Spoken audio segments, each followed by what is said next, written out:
And now for something completely different. I sometimes joke to my friends that podcasting is all about doing deep background research on your guests, then pretending not to know any of it so you can ask questions and get them to answer for themselves, ultimately making me look a bit clueless. Tonight, I'm going to have a chance to look clueless all on my own merit as I'm joined by my former podcast guest and now friend, Adam Thomas, to talk about product strategy and have a nice chat. We recorded a webinar the other day as a little experiment. We liked it so much, we're sharing it with you here too. So let me know if you like the format or not and whether you think we should do any more of these things. Speaking of talking to each other, I believe that mentorship is a key part of advancing your product management career. Because of that, I've co-founded a new free mentoring platform called My Mentor Path, where product managers and product leaders can connect with each other, have good conversations themselves, and get the support they need to grow in their careers. If you want to be a part of that, head over to mymentorpath.com, where you can sign up to be a mentor, a mentee, or both. Make sure to check out the show notes for more details. Right, so 2 guys, 2 microphones, 3 questions, all about product strategy. We may not be the all-in podcast, but these 2 besties are going to give it a go anyway, so stick with us and see how we did on One Night in Product.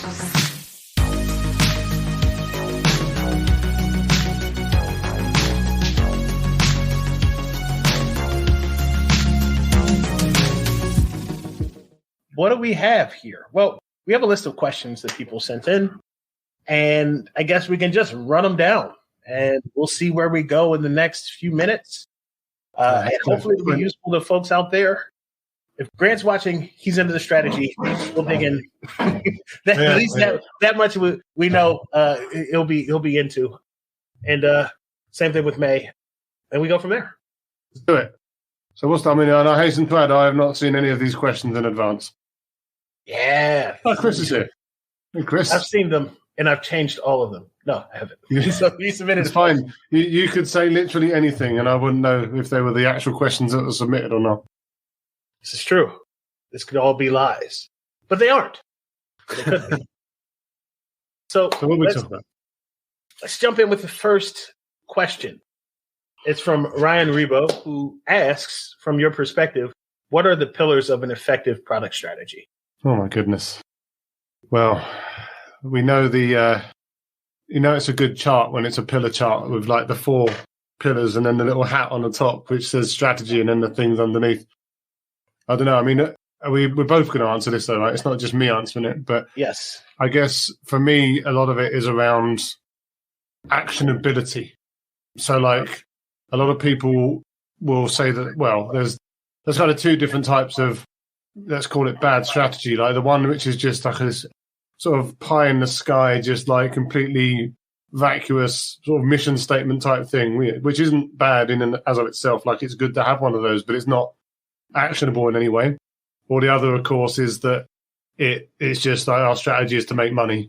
And so, well, that's cool. Like you should definitely make money, but again, it's about trying to tie together all of the different business outcomes that you're trying to go for and saying, well, what specifically are we going to do over the next period of time that is actually going to get us close to that step? What bets are we placing? So it's got to be focused, it's got to be action-oriented, and it's got to be in service of that bigger goal. Would be, I don't know how many pillars that is. That's 3 pillars. So hopefully the temple will... I'm going to Greece next week, so I'll see if I can see any pillars over there that we can... Well, the stool of strategy is up. 3 pillars of... Put that up. The thing I would add, everything you said is extremely true to me. And there are things that teams lack. I'm super glad that you started off with actionability because far too often when you talk about strategy, it's some folks running into a room and they come up with whatever these ideas are. No one's heard of them before they walked into the room. And the way that they communicate those ideas, nobody will hear them after they leave that room. But in that room, there is a strategy somewhere. And the people that are supposed to be reacting to that strategy can't.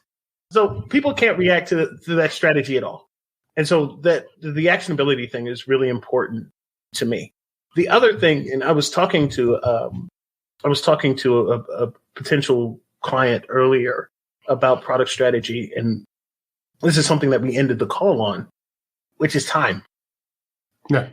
There needs to be some sense of time where we're referring to the strategy. We are putting the strategy in front of people. We're adjusting the strategy based on the conditions on the ground.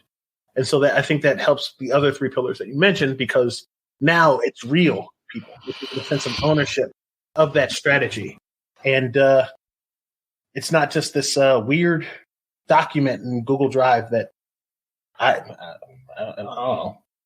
There's an alignment piece there, which actually I think is really important. Like, in theory, I should be able to go to any team or any people within the teams within an organization and, broadly speaking, get roughly the same answer about what the company's actually doing and where it's going and how it's getting there. And I would venture to say that in many companies that I've worked for and in companies that I've worked with, that isn't there, and everyone has their own kind of different ideas about the best way to get somewhere. And it's natural for someone to have a different idea based on the context that they're in, the fact that they've been set probably different targets and stuff. But the idea that you can go into a company and ask 7 different people and get 9 different answers about what the strategy is like, so a strategy is only as good as the way that, you kind of touched on it yourself, like the way it's expressed and the way that people can kind of rally behind it and that they feel that they can contribute to it, because otherwise it's just a bunch of words that, some, like you say, some people in a smoky sort of club room or something, they just come out and it's just a document that just sits there and eventually rots away and gets replaced by another one if it's lucky. Yeah, at best. Without that, you're hopefully somebody's accidentally running into it, but in most cases, we go right back into what every team complains about at some point, especially now, which is value as delivery. Yeah. And if you don't have that strategic anchor there, then what's the closest thing you can grab? Well, did we ship something this week or in the last 2 weeks? Well, that's the thing, though, because companies, this is interesting, actually. I was on a webinar earlier, and one of the questions was about, escaping from the feature factory and trying to persuade your bosses that, that was a bad way to run things. And I think that the sad truth is that in many places, probably you can kind of get by if you've got to if you kind of default alive, as, in financial terms, and you've got enough, maybe you're B2B and you've got decent contracts and, decent ARR, for quite a while, you can probably chug along quite nicely without any kind of appreciable strategy. And it might not end up lasting forever, but I think there's also this maybe naive expectation on the part of some that somehow having what they think is a good strategy is like the right format or has the right length of time, or that's something that everyone else in the business cares about, when actually they probably just sit there thinking, well, we've got some renewals coming up, we'll throw the customer success people at those and that'll get those in. So I think actually trying to demonstrate what the benefits are of having that strategy and how you can use that to inform prioritization decisions and how you can use that to kind of help to define who you're going after, where you're going to place your bets. I think it's important, but yeah, I do think it's I've quite regularly seen companies that don't seem to have any particular strategy at all other than just get bigger and grow. But in many cases, I've seen that work averagely well. And the purist in me will sit there and think, well, I kind of want those companies to start to struggle so that they can see that they need to do things better. But obviously, on the other hand, I don't really want people to struggle because I want everyone to be doing good work, and companies to be thriving. So, yeah, it's an interesting one. Yeah, and I think that runs into the idea of applied, right? Look, no one cares about the strategy as strategy outside of us. I think that's what you're hitting on. No one cares, right? Mm-hmm. Is it driving better outcomes for people? Does it make my life easier? I remember when I first started doing this wonderful vocation of product management, I had a mentor that sat me down and he goes, and he loved to curse. This is Adam. No, he just would go, Adam, no one gives a fuck about the cool thing that you've learned from wherever you've learned it from. Your job is to make sure that they, meaning the people that are using your product, have an easier time using it and get better outcomes. That's it. Yep. And they don't care how you do it. They don't care what whiz bang you've created for them, right? Does it help them do what they need to do? And that's it, right? And I think taking that same lens to strategy is super important, right? Like, no one cares about the document itself. Yeah. Really, they care about, are you helping them get the outcomes that they look for? And if you can give them better outcomes, they'll trust you more. So figure out how to communicate that and do that. I think documents are an interesting one, actually. I remember working at one place where we spent quite some time pulling together, because, you got these canvases and stuff that you can use these days, like, strategy on a page and all that. And it's like, I get that. And one of the things that I saw was, or that I was kind of brought into the process of, was trying to define this strategy, but it was like a massive template, 30 pages long or something like that. And I looked at it, I'm like, well, no one's going to read this, right? Like your strategy has to be consumable. It can't just be something that like a big old dusty thing, blow the dust off and like get it out of its leather wallet or whatever. But actually, one of the things that I did find about that, although I actually am pretty certain that no one ever did read it after we kind of presented the key takeaways to an all hands, was the process of writing that document was incredibly valuable. Even if the document itself, the resulting document immediately gets, like in Indiana Jones, like put into a warehouse at the end, the process of going through that and the thought process that we had to go through and the kind of discussions that we had to have around that, it gave us a better strategy in the end, even though the actual document was kind of meaningless almost as soon as we published it. So I'm not sure what lesson that taught me as such. Like, I definitely don't want to overwrite documents, but the idea that, with regards to strategy, like having those good conversations and making those good decisions and having some kind of framework to enable you to ask those questions. And, this is where you start, complete tangent, but like when people talk about things like prioritization frameworks, which they try to use to almost invent a strategy from the bottom up, just take a bunch of 50 features and just prioritize them through some numeric thing or whatever. And again, it's not so much the fact that that doing that is going to give you your roadmap, but it prompts and provokes the right questions to help you to understand what it is you should be working on. But I don't know if you've used any particular frameworks or canvases or anything that we can buy on your website to do that sort of thing. There's survival metrics, but we don't want to talk about any of that. We spoke about none of that nonsense. Also, hello, Chris. Chris wants to make sure that he's acknowledged as Chris Butler generally needs to be. Good to see you, Carson. I used to work with Carson at Smart Recruiters. Oh, there you go. And just a wonderful, wonderful peer. Yeah, so let's get to the next question because we're already almost out of time. Like, just one question. We've already. I know. Well, look, who knew that you get two guys together that can talk and they might talk, huh? Yeah, they might just keep talking. They might get really interested in this. We could push it and go to like 22 minutes or something as well. Yes, we're going to give everyone extra time, 2 minutes. Bonus content. All earned it. Bonus content. Magic extra 2 minutes. Director's cut. We'll have 5 endings like Lord of the Rings. Indeed. Ending number 2. Chris. Well, Chris's question has been thumbed up a lot here. How do you know a strategy is working? How do you know it isn't?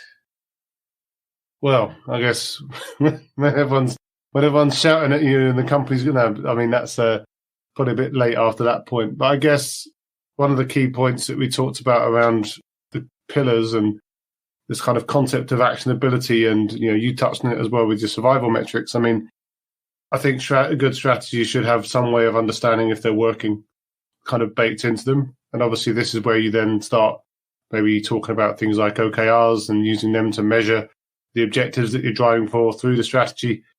But yeah, just having some idea of like the metric, up front, not like retrofit them afterwards and saying, oh, well, we know the strategy is working now because that number we just looked at went up. And it's like, because, that's I'm sure that's happened a number of times before, but it's agreeing up front, like if this strategy works, this is what the world looks like. And maybe sometimes, people talk about like North Star metrics and stuff. Maybe it's that, or maybe there are some other metrics, and there's always obviously also the important thing around, and that you put it as well, kind of almost having that safety net of making sure that you're not pulling some other metric that you care about the wrong way. You can't run everything from metrics as such. Obviously it doesn't answer every question, but just having some idea up front about what a good scenario looks like for you, so that you can track whether those numbers are moving in the right direction, might give you a shout as to whether it's working or not. 100% concur there. Like, as Survival Metrics talks about, right, it's the importance of finding out what those numbers and what those tripwires are before you start working. It is a great way to check to see if, one, the strategy is real, because it should generate some tensions, right? There should be choices being made. If the numbers matter, because then they should drive some sort of action. If we have a clear strategy with clear numbers, there should be something that tells us to stop. There should be something that tells us to pivot, or something for us to jump in and engage with and invest moving forward. And it should be clear and communicated, right? Yep. There should be an understanding of the other folks and the trade-offs being made. And so you are able to understand if that strategy is working based on that. If you're in the middle of a strategy, right, with, I think a lot of folks who are listening to this or will listen to this are in January, I think the most important thing you can do right now is to stop with the folks that are the stakeholders. Try to get the stakeholders in a room and try to take what strategy you have and just agree on what language, what does it mean, right? Based on the work that you've already committed to over this say quarter, right? There's work that has been produced. Is it affecting the strategy? Is it real? Is it tied to the strategy? Is the work all the way over here? And if it is all the way over here, are we pursuing the right strategy, or are we lying to ourselves? And so there's a great opportunity to take a second, stop, check yourself, and check the team. I think another thing that is important for folks, especially if they're in a space now and they're running something, they've been given dual track agile to run, and they're in the middle of this transformation, and is to go around and ask, and Chris is going to love this because he taught me this. Right. Go ask people who are working on the strategy what the major problem is. What problem are they solving? What are we going after?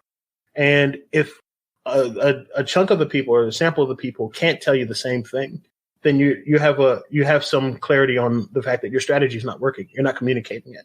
And so if you're in the middle of trying to understand what your strategy is now, being able to go out and talk to a few folks that are supposed to be implementing said strategy and seeing where they think their work is going is a good way to assess what's happening in front of you. Yeah, and I think also just the idea that obviously if you find yourself in a suboptimal situation where you arguably don't have a strategy, I mean, there's two ways to look at it. Like, one of which is it's almost like you throw a bunch of marbles on the floor and then just try and draw a circle around it and say, well, that's my strategy for now, which probably isn't the best way. Or just accept that you don't have one yet and work to have one coming up, rather than trying to scrabble uphill to try and somehow justify the fact because you think that you don't look strategic enough because the strategy or lack of that you currently had isn't working, or it's too disorganized, or just wasn't good enough. I mean, as with everything, I mean, we should be open to, I mean, you touched on it, open to switch up, open to change, open to new info, and also just honest with ourselves. Like, maybe the strategy that we had was just a bunch of nonsense that we threw together, and actually it wasn't really justifiable, and maybe we have learned some new things, and maybe we are just pumping features out at the moment, and we don't want to be there, but at the same time, don't stress too much over where you're at. It's I've seen people sit there going, our strategies, we don't really have a strategy. We need to have a big old post-mortem. It's like, don't worry about where you were, just worry about where you're going. Reset, it's almost like stop, reset, like Truman Show style. Now let's go again. Now we've had that time to think about it, knowing what we know now, rather than obsessing too much about the lack of planning that you did in the past, because that's already happened. Yeah, we're there, right? Yeah. The past is the past.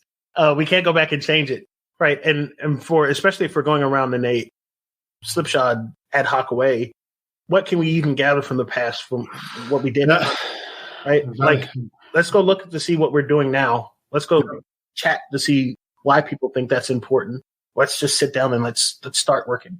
But it's never too late to start trying, right? Like, whatever situation you're in, and however crappy a feature factory you think you're in, and however top down led, whatever, there's always a chance to try. You just have to take a minute and start down that path. And how far you get obviously depends on a number of factors. But it's never too late to try, even if you think that you're the least strategic team or the least strategic company, least focused company.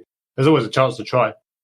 Yeah, it's just try, right? You can always try today. You can do 5 minutes of strategy, and it's probably going to pay off. 5 minutes of just sitting and talking. And so we got one last question. I think it ties exactly into that. What do you do when there is no product strategy and when product goals refer only to deliverables and timelines? Which, yes, This is why people hire us. Just keep building and hope. No, I think it's a good question. But on the one hand, like one of the things that you do or probably do is you do keep building for now. Like you can't just sit there, like, or you could try, but like you're not going to be able to sit there and say, right, we don't think that we're a very strategic company. We're just building features and answering sales requests and stuff like that. So what we're going to do now is just stop and then like do a strategy sprint or strategy several sprints, and then we're going to start working again. Like no one's going to accept that. So I think it's all about trying to work out, to the point that we made before around like, getting started and starting to chip away at it a little bit. Like if you're in a situation like that, let's face it, like the whole company's not going to change its way of working in a day or two. Like it's going to take time to start to have these conversations and start to bring stuff together and start to get the evidence and start to get the plan together. So I think you need to try and carve out that time. And if you're in some really overworked and overwhelmed companies that are just pinging from pillar to post, maybe that's harder than in other companies. Like if there's appetite from the top, then hopefully they'll help to support making that change. But yeah, it's about making small measurable steps in that direction. But no one's going to sit there and say, hey, yeah, it's okay. Like you can all take 6 weeks to just like not write anything, not do anything, not build anything, and then come back and we'll carry on. Like I don't think that ever happens. Yeah. Everybody, you say we don't have a strategy? So go ahead and make all of us up top feel stupid. No. Go to the Bahamas for 6 weeks and then come back and bring us your magical thoughts, right? That doesn't work. And so I think another thing I'd add on, which is something I was alluding to there, is, right, you're talking about people who think they have a strategy. Yeah. You're talking to executives who feel like they are on the ball. And so the one thing you don't ever want to do is make them feel stupid. No. And by going, well, I'm the strategy person. You idiots need to listen to me. Give me 6 weeks and we'll make something. Because that's what they're hearing. Yeah.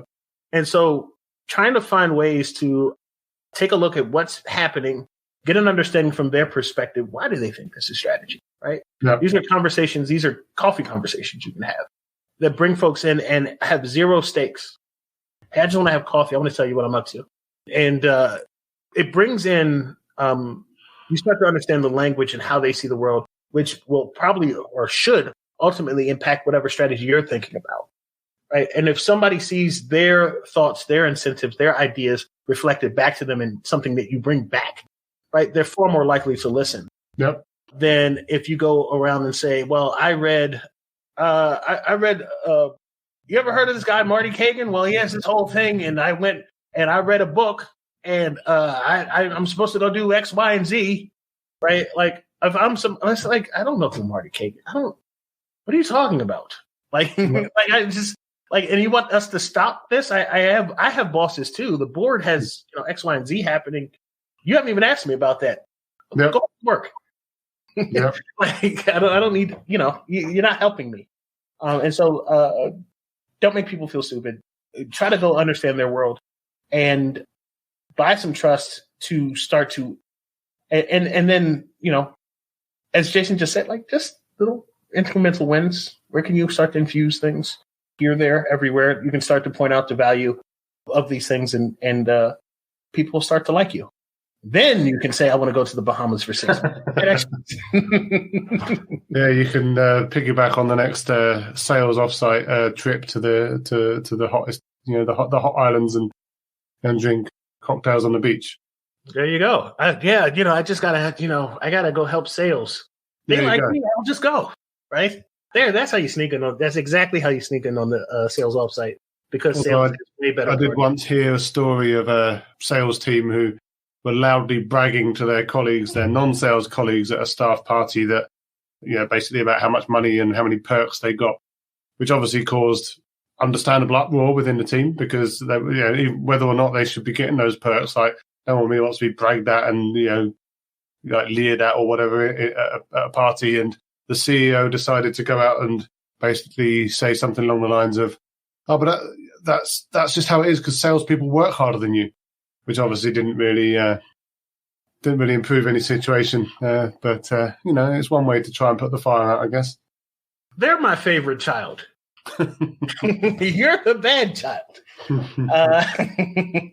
Yeah. Well, with that, product people are the bad children. That is the fate which we have selected and chosen for ourselves. It's the life we've chosen.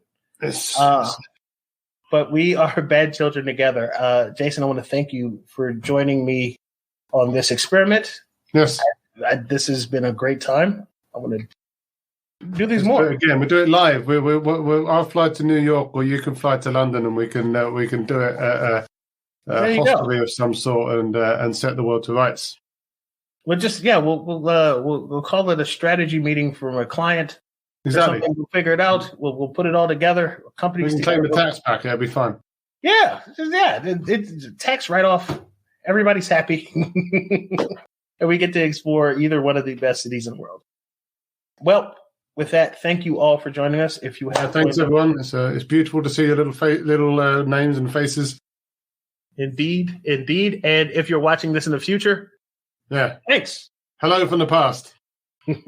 It was great. I don't know what's happening now. If it's fire, you should. All right. Thank you, everyone, and have a great one. Bye. As always, thanks for listening. I hope you found the episode inspiring and insightful. If you did, again, I can only encourage you to pop over to onenightinproduct.com, check out some of my other fantastic guests, sign up to the mailing list or subscribe on your favourite podcast app, and make sure you share with your friends so you and they can never miss another episode again. I'll be back soon with another inspiring guest, but as for now, thanks and good night.